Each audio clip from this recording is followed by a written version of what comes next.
Okay, let's see if we think we can hear me now. Not that I'm necessarily any better with audio. Let's see. Someone can let me know. Can you actually hear me? This does... Do you know what? I wonder if it's because of what I said about the... Do you remember if you were here last week? Thank you, everybody, for helping me. And we don't know what that was. I think it's the ginger dwarf from the north. Because, do you remember I was slagging off her fat, ugly sign language people? I think that's what they've done. They've deliberately shut me down because I slagged off the ginger dwarfs sign language people, and they worked out that I don't know how to sign. And so they were like, right, we'll teach the old cow a lesson by turning off her sound. Anyway, where I was before I was rudely muted by... Who muted me? Some twat at Instagram. Listen, Instagram twat, if you're watching this just merrily pressing mute, you can piss right off, darlings, because we're trying to have a laugh. And frankly, we need a laugh right now. And laughing at me is fine, but you can't laugh at me on mute because I'm not as funny when I'm quiet, although my husband much prefers it that way. We were discussing whether I look like Claire from HR, and I think maybe I do. So then we were discussing, I was discussing, you couldn't hear shit. I was having a lovely time. You know, when you go to HR, they always have shit highlights, don't they? Why can't people in HR ever pay for decent highlights, right? Because they get paid a shit ton. You go to any council, go and look up any public sector worker working in HR. They always get paid a shit ton for basically sitting there, listening to people bitch about something. And then they just take your secrets and they spread them around the office and use them against you. I always tell people entering any kind of employment, A, never go and see HR. B, never go and see HR. C, never tell HR anything. So if I look like Claire from HR, I think this might be the last time this topic comes out. So if you like it, do message me, katie@katiehopkins.co.uk, and I'll happily send it to you. Maybe if you work in HR, actually this would be perfect for you. You'd be able to wear it to a wedding with a little skirt from Next or something tragic like that. Right. Anyway, that's the outfit thing, and we will move on. I've got so many things I want to talk to you about. Number one, I want to talk to you about Katie Price. So the little darling has been on GMTV. What's it called? What's that shit morning show that used to be interesting with Piers and now no one's allowed an opinion, so you have to be dull as dishwasher? What's that bloody awful woman, Kate Garraway? Oh, God. Just the woman with the thickest hair on the planet, right? If she didn't have that hair, not being funny, she wouldn't be on the TV. Just because she has like hair. She has hair. You know when people thatch houses, you could thatch houses with Kate Garraway's head. I mean, you really could. And absolutely, we're so sorry. I'm from HR. I'm sorry about that too. But you could thatch houses with Kate Garraway's hair. And I'm so sorry about her husband, but here's my personal opinion, right? This has no bearing on anyone else or anyone else's choices or Kate Garraway, or if you've got a dead husband, really sorry about that. But if I had a husband that sick, I would smother him to death with a pillow. I would. Because on the kind of flip side of that, if I was Derek, Kate Garraway's husband, I'd want to be suffocated with a pillow. You can't have COVID and not get out of bed and be that sick and not have a life and carry on living. I mean, bollocks to that. For Christ's sake, if you ever see me looking like Kate Garraway's husband, just come and put a frickin' pillow over my head. Or if you're a farmer, or perhaps you work in a slaughterhouse and you have a stun gun, frickin' end me. End me. I have two things in life that scare me, and there's only two. Nothing else. Double incontinence and dementia. And both of those things are rapid, I have rapid onset double incontinence and dementia. Cough right now or sneeze. I'm telling you, the hairdryer comes out. I once tried to dry my armpits. This is such an unnecessary story. And the segue from Derek Draper and Kate Garraway, I have no idea. I had really sweaty armpits. It was a stressful situation. I can't even go into the detail. I tried to dry them in a Dyson. And in the old days when there used to be hand dryers, and you used to be able to really hit that silver knobby thing, right? Do you remember when they were white and really old-fashioned, when old toilets used to smell of piss brilliantly, and sticky floors in pubs, back in the day when we could grab a granny? I went in to dry my armpits on one of those, thinking it would be one of those and it would get the job done. All the girls out here know about this. Everybody has pissy and sweaty things they have to dry. They can pretend. Girls pretend, guys. Look, seriously, they pretend to be hot. They pretend like they wear matching underwear. They pretend like they shave. They pretend like they don't have leg hair or armpit hair, which I don't because But in fact, we all have wet, dribbly things and we all try and dry them. That's just the truth of it. And husbands know this because they live with it 24/7. I tried to dry my armpits on one of those hand dryers, but because, everything in the modern age has to be ridiculous, Dyson had got involved. One moment. Now, I understand if Dyson, yes, armpits, we're talking about armpits, got a problem with it, piss off. No one talks about wet armpits, do they? No one talks about sweat. No one talks about middle-aged women pissing themselves on trampolines. No one talks about real stuff anymore on TV. Everyone just pretends to be perfect. It's so boring. So I tried to dry my armpits, sorry, not my hands, that would be easy, on one of those hairdryers in a bathroom, but it turned into a Dyson blade. I don't know if you've ever tried to get your armpit or your crotch into a Dyson thing, but basically you're like this, trying to get into the blade. If you see a blade anywhere and it's still allowed to be on, because obviously no one can dry anything anymore because of COVID and you're immediately going to kill everyone if you try and dry your frickin' hands. I was trying to dry my armpits in a Dyson blade, so, and then someone came through the door. So then I tried to explain that away. Like, oh, sorry, I was just trying to dry my armpits, but they've changed. You see, this is how my life just generally ticks along, these sorts of incidents. Back to Katie Price. Well, I was going back to Kate Garraway. Kate Garraway on TV, dreadful. Very sorry that your husband's half dead. Very sorry about that. Very tired of hearing about how he's half dead, and tired of Kate Garraway being kind of used as the poster girl for long COVID. Like, if anything there is in life I don't want to be, I mean, apart from doubly incontinent and having dementia, or ever having to work in HR and maybe wear a top like this to a wedding, I don't want to be half dead. I definitely don't want to be Kate Garraway's half-dead husband. So definitely end me. What we were going to talk about was Katie Price. Katie Price was on the boring morning TV with Kate Garraway, whose hair is enough to thatch a house, and was basically explaining her decision to have more plastic surgery, right? So she's gone off to Turkey, and I don't know why I'm saying it like that at all. She's gone off to, look, she just waffles on about crap. That's what someone's just said. Yes, that's exactly what I do. What did I badge this as? Did I badge this as Katie explains the mysteries of the universe? No, I just waffle on about crap. Why is that so different? Have you paid to be here? No. Have I asked you for anything? No.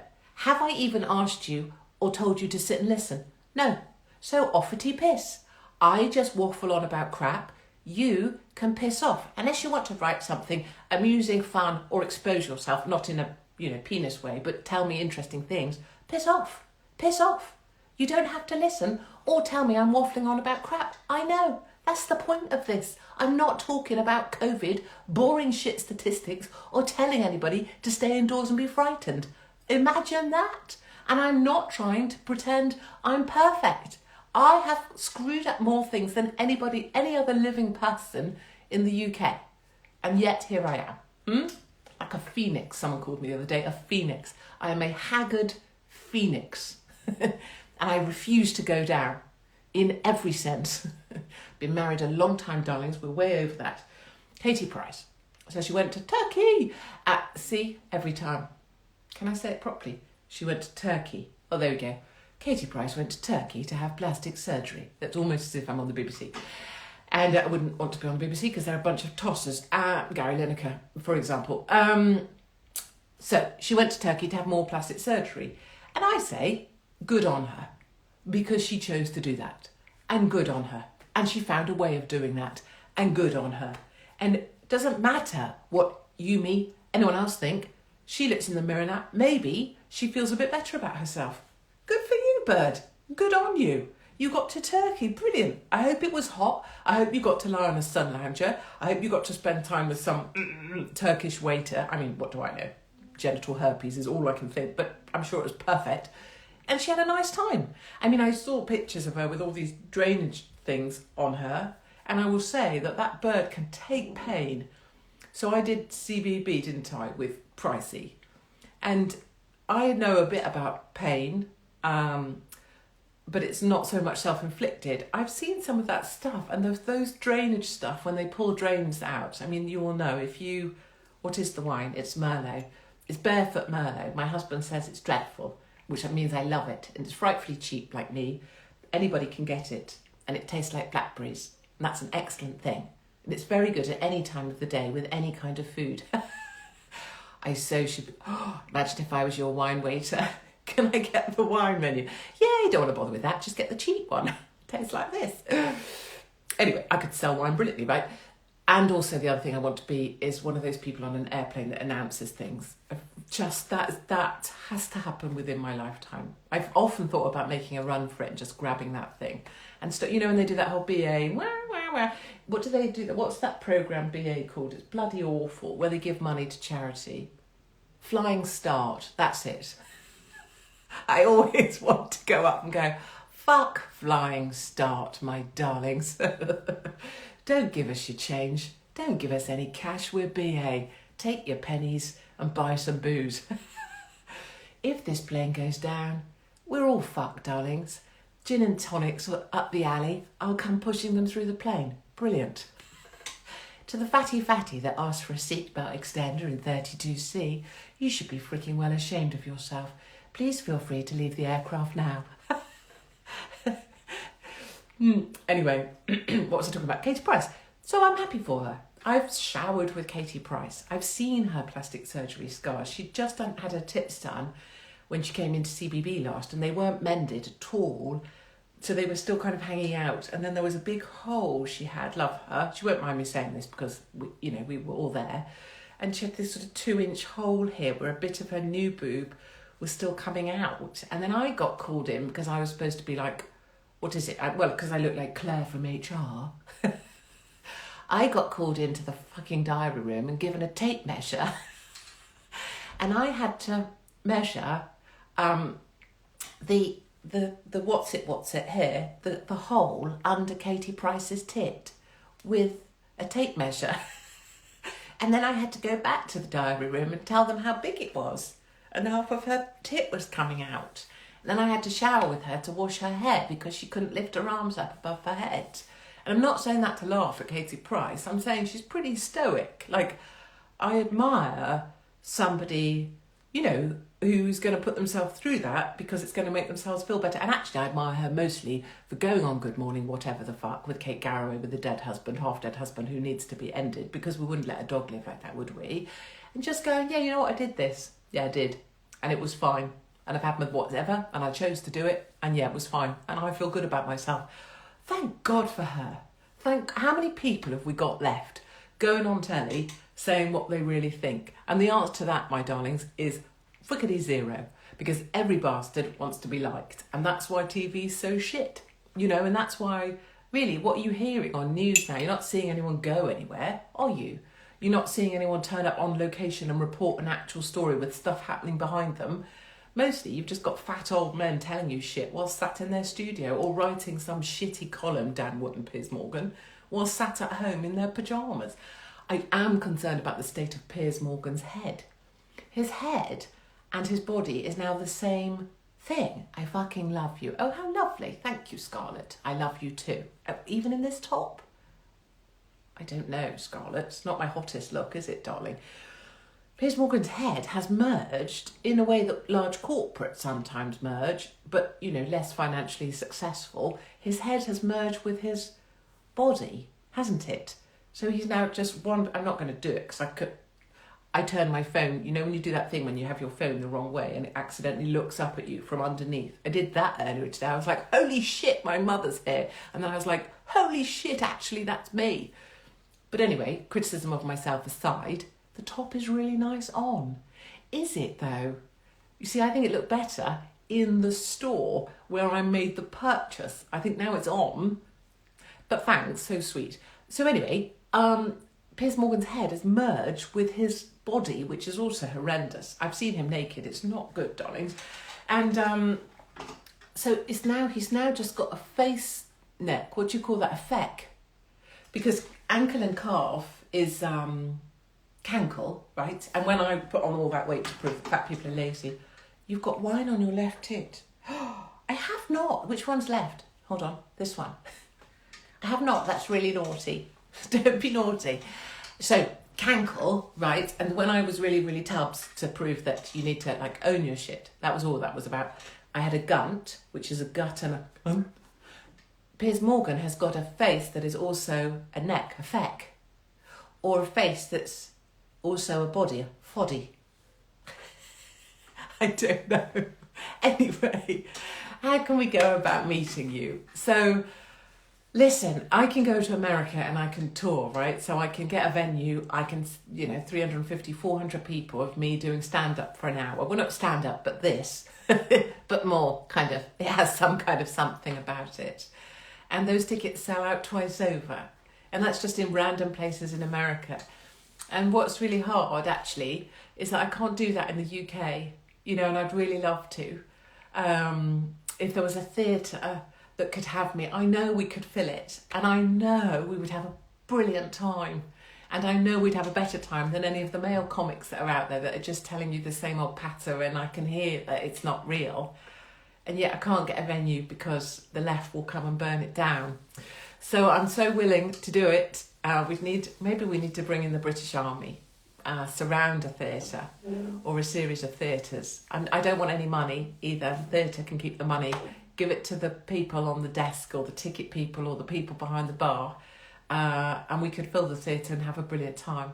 And I'd love to, that's my ambition really for this year into next year, is to try and make that happen. But I think it will take a security unit to fight off the left, because they'll just shut it down. So that's why I'm not on the road here. I'd be out on the road tomorrow doing this if I could, but I can't. Track and Trace, what time is it? 2021. Track and Trace, my darlings. I don't know if any of you have that app, but you shouldn't, and you should delete it. And I'm sure that's not an approved thought, but who the hell's going to sign up for something that's going to allow you to be tracked? I'm just going to say my personal stuff because I'm not a doctor and I don't know anything. But here we go. I would never, ever sign up for something. I wouldn't sign up for an app anyway. Darlings, I've struggled to sign up to, my children going to school. Never sign up to that. So when you go up to a restaurant or a bar and they say, have you got Track and Trace? Have you got Track and Trace? No, I don't. And then give them the long stare into the middle distance. It's a powerful move, that. I will, sometimes we must do lectures as well where I help people learn powerful moves. Have you got Track and Trace? No. Stare into middle distance strongly. No. And you just hold the face. And they don't know what to do with that. And then when they say, oh, I'll get you the paper form, say, yeah, sure. And then when they get the paper form, give them any name you like and any number. Because there's a lot of numbers, aren't there? Imagine a calculator. You just tell them some numbers. They want some numbers. You're going to give them some numbers. Then you can get your fish and chips. Brilliant. Anybody on Track and Trace, you lost your crazy mind. I'm sure you did it because you thought you should, because you were told you should. But really, we've reached an age where the time for asking, nearly spilt my wine. Did you see the clip of the British fan, the English fan? And he was being like manhandled by the police. I think I put it on my Instagram. He was being shoved out the way and the guy was like, no, must not spill my beer.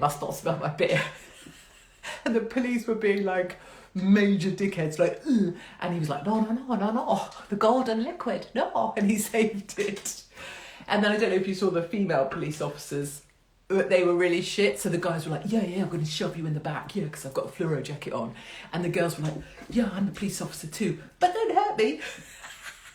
It's so lame, the Met Police, really. So anyway, Track and Trace, get it off. MPs are deleting it, everyone's deleting it, and you'll see they're going to change the sensitivity of it. And do you know what that means? It means, hold on, talk about yourselves. Not on the tits. Stop banging on about my tiny boobs. They're tiny. Just talk about something. Talk about my nose. It's bigger. So, Track and Trace, they're going to change the sensitivity of the app, right? Which basically means they're just going to slide it down the scale. They're just going to pull a number out their ass and change it. Now look, the whole point of today, for God's sake, you lot, was to... Actually, I had a topic and everything. I've done preparation. And now we've just... What have I talked about? Nothing, just like the guy said. I really wanted to talk to you about these lovely people and you messaging me. Thank you. I do read your emails personally and I do care and I do try and tell you where my bloody necklaces are from. Always Etsy, always about £7. Just wanted to say thank you for posting information. I've been crying most of the day because of a message from my mum. She lives in Spain. If this is your message, by the way, don't worry. I will never, ever, ever break confidence nor trust. She lives in Spain, is coming over in August. I haven't seen her since January. She's going to see my sister and friends, and said to me that my partner and I won't be invited for a meal as we're the only ones who haven't been vaccinated. She won't be coming to see me either. I'm getting a lot of that. Family members, my reason for reaching out for you is that I don't want to have the vaccine. There's been lots of sly comments on the family group chat about me. My cousin called me to say that I was selfish and I'm not allowed to have it. And the reason I'm doubting is because of my grandma's reaction. I'm really close to her and I see her every other day. But she says she doesn't want to see me until I'm safe and vaccinated. To hear my grandma say I'm letting her down for not getting it is the reason I'm having these doubts. Can you tell me what to do? I don't know what to do. So many of those emails, and obviously it's really upsetting to read. And what's really upsetting, another one here from a lady, I spoke about I'm going to generalise, so it's not specific, not wanting to do my son's X, Y and Z at school. People were on the group chat claiming I was negative. I kept my cool and stayed polite, and I'm now being ostracised from the school group. I try and keep out of the way from many of the school people, but now they're just being really nasty on the group chat to the point of ridicule. I've had a good cry and spent the day feeling sorry for myself. You see, this is the stuff behind the laughter and me being me. There's the real stuff of what I've been trying to do, I suppose, for about 15 years or so, is have real voices of real people sending real messages and have those voices be heard. Because this is what's going on, and of course this will be happening to so many of you as well, is that family members are ostracising family members, grandparents being encouraged to ostracise 16, 17, this boy, 18-year-old members whom they're close to, and then being ridiculed on group chats. My darlings, my advice to you is simply this, and of course it's worthless, it's just my point of view. But sometimes in life, we have to there's only so many things you can control, right? And if you think of yourself, like if you had Velcro, and you control all the things you control. So I control my ridiculous outfits, I control what comes out of my mouth, I control how I present myself, I am responsible and fully and wholly accountable for my children, I'm accountable for my house and everything within it, I'm accountable for my interactions, and I'm accountable for what I say and what I do and how I behave and how I conduct myself, right? Those are all the things I'm 100% and wholly accountable for. What I am not accountable for is how other people behave. What you're not responsible for is the behaviour of others. So if you now imagine, I've got all these things stuck on me that I just told you I was fully and wholly, everything here, anytime I've said something awful, that's me. I'm fully responsible for all of it. No excuse. If I was to, for example, post a picture of my penis on Fleet, Alec Jones, I would be responsible for that. I couldn't blame a hacker, now could I? But you're not responsible for the way other people are, the way other people behave. Your grandmother who says you've disappointed her, the school group who are mocking you together. Because what you notice about these other people is they then gang together to feel powerful, but they're not powerful alone, they're doing it as a group. And what will typically happen there is a family will say, we're not inviting you because you're not vaccinated. And they won't end with that. They will then post pictures of the family meal on Facebook. And then they will make sure you've seen them. And then they will be looking for your reaction to those pictures. Your most powerful move at that point is not to react. Email me, tell your personal friend, tell someone you're close to privately, offload it. You have to offload this. You cannot carry it around and say it's nothing, it's water off a duck's back. That's bullshit. People have said that about me. It's 100% not true. Nothing is water off a duck's back. I'm not thick-skinned. That's just a euphemism for I don't know how she handles this shit. You have to talk to someone, talk to me, but what you have to do is recognise that they only find power in a group, okay, that's them being weaker than you, and also you have to say, that's your stuff. You don't want me to come visit you, that sticks with you. You are saying unkind things about me, that sticks with you. You imagine it like grab some things here. What's that? An old card, old business card. You take all the things you're seeing on the group chat, which you don't need to look at, you're choosing to look at that stuff, and you stick it back on the person that is saying it about you. You're not invited to the dinner. That's you decided that, not me. You invited me to somewhere to receive a cunt award. Okay, you own that, not me. I turned up, did what I was going to do, and actually gave a sweet speech. You called me this, or you feel this, or you feel offended. Okay, that's not me. You feel that. It belongs to you. Okay? So as long as you know you're doing the right thing and you know that you own all the shit that you've done, doesn't mean you're responsible for the feelings of other people. You're just responsible for if you've been okay with yourself. And if you haven't, if you cocked up like I cock up loads, you can ring them and go, listen, I was a bit of a twat there. Sorry about that. Done. And that person then moves on. And if they don't move on, you don't need them in your life anyway, because unless you can adopt the military approach, which is, oops, sorry, I accidentally shot you in the arse. Sorry for being a twat. Let's move on. That's the approach we need.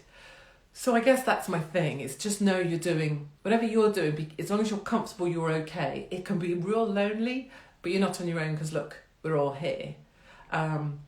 But please know that you aren't on your own, because that's just a small little sample of, and I'm obviously not reading out the detail of a lot of it, but it's all people that have been ostracised by groups, by a friendship group, by a family group. And very often what the family will do, well, they'll find the person you're closest to, like a grandma, and they'll say, Grandma, just tell him he can't come. Grandma, tell him he's not welcome. Grandma, tell him this, that, the other. And they're kind of specifically doing it because it's the most emotionally hurtful. And you have to see what they're doing, understand they're trying to hurt you, and then have a cry. It's a good idea. Do it in a bathroom though. Do it where no one can see. Do it with someone who won't tell anyone. Have a cry. Get your eyes together. Don't do that weird snotty thing in public or in front of them, because that's very gratifying for them. And then try, and be powerful as a, go on then. And that's probably the way I've dealt with a lot of 15 years or 20 years of this.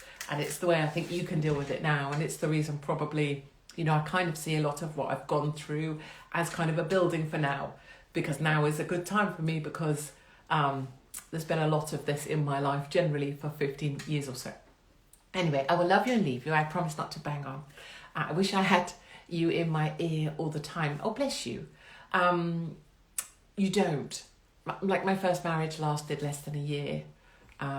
So that's kind of my impact on husbands, typically. And the reason I'm probably still married now is because I go away quite a lot. So my family get a little break from me. People on the road are always like, oh, your family must really miss you. I'm like, meh, yes and no. So on that note of being on the road, and I promise to be brief, I am going to be on the road again. My point about boys sitting in studios or at home writing columns or pretending that they're telling you the news when they're actually in the studio and they've been picked up in a car and there's no risk, is that kind of trying to prove what I do by doing what I do, which is why I'm on the road. So I'm about to take off on the road again. I can't say right this minute where I'm going or what I'm doing. I strongly disagree with what's going on in this country, as in the country I'm going to. I strongly and defiantly oppose the way they're restricting their people. And so I'm going there. I've broken into Germany and Barbados and Mexico and America so far, and I'm going to carry on. And so next week I will try and make it this time, but I'm going to have to work it out. I will be able to update you as to where I got to, and please know that the reason I'm going there is to help defy, to show defiance to the bullshit we live under, and to offer some words of encouragement to people that are being, the tyranny is slightly surreal. We'll see if I make it or not.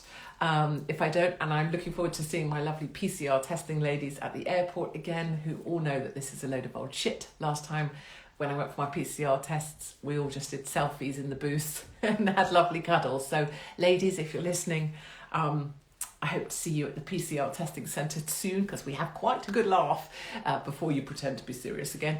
And thank you all for joining me here at the Katie's Arms. I'm sorry we've gone over time a bit, but then some twat at Instagram or the ginger dwarf from the north did mute me briefly just because I took the piss out of her ugly sign language people. And next week I will come back without this top. Do email me if you would like it.